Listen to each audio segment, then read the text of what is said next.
za kronične bolesti jetre pri KBC-u Rebro i predsjednik Hrvatskog gastroenterološkog društva. Dakle, poštovani gledatelji, čuli ste kakve goste imamo. Dozvolite, dakle, na samom početku da prvih 10-15 minuta bude uistinu samo za njih. Nemojte vi sad zvati. Poslije toga imamo i jednu izjavu našeg uglednog nogometaša o tome što... Da bi se nešto stalno bilo u žiži pažnje javnosti, morate imati puno ljudi. Danas izlječiva bolest dovodi do invaliditeta, ali u relativno malom postotku.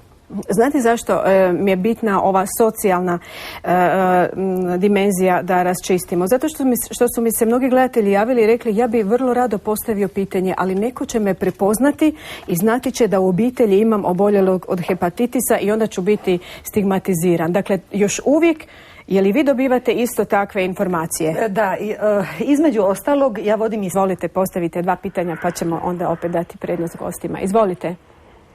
Halo. Halo. Poštovanje, izvolite. Dobar dan. Htjela sam reći, evo, mislim da ja živim sa svojim suprugom koji znači ima hepatitis C, ali mi smo njega znači otkrili nakon 4 godine braka, nakon toga što smo već, znači ja rodila 2 djece i šta ja znam, htjela sam samo reći znači da živimo s tim. To je hepatitis znači koji on dobio u mladosti, mi nismo znali, nego eto pred jednom rutinskom kontroli krvi je sazna da su jetrene stanice ogromne i onda smo išli provjeriti to i otkrili smo znači da je to hepatitis. Prva virusna izlječiva bolest. Mi se, nažalost, danas... Primjeren stil života, dakle prehrane, ali znam da će sad mnogi pitati, a malo vina? To su barem u prošloj emisiji, a malo kolačića. Hipokrat 540. I upoznali sve nas koji nemamo problema s tim, ali da jednostavno dobre temelje s tim dobrim partnerskim odnosom. Tako je. I ono što mi i dalje tvrdimo. Šta to znači? Oženio se i čeka dijete. I postoji li, ne daj Bože, neka mogućnost oštećenja? Hvala lijepa, gospođo. Evo sad ćemo dobiti odgovor. Još jednog gledatelja. Halo. Halo, dobar dan. Dobar dan. Oprostite što ste čekali, ali kad imamo tako stručne ljude, moramo im dati prednost. Izvolite. Ma dobro.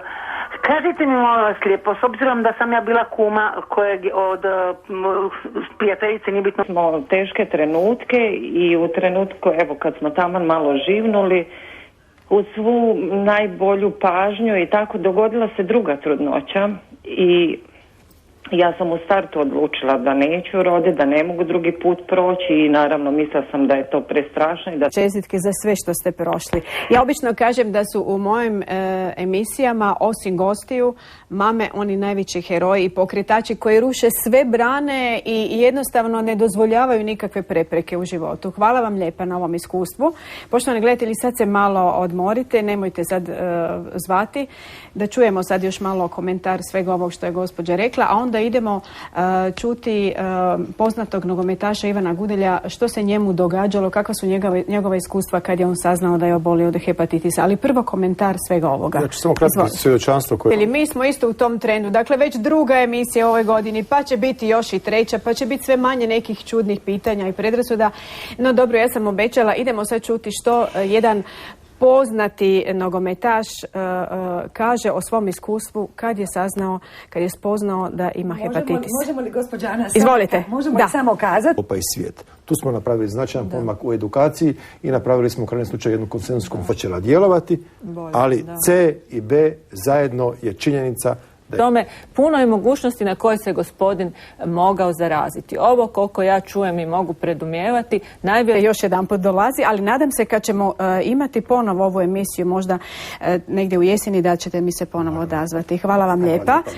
Poštovani gledatelji, vi ste naravno bili odlični, najbolji, šta da drugo govorim. Dakle, za tjedan dana o pravima pacijenata, izvolite, slobodno mi se javljajte, vidjeli ste sve moguće kontakte. Hvala vam lijepa, svako dobro i na pregled, ne razmišljati, nego na pregled.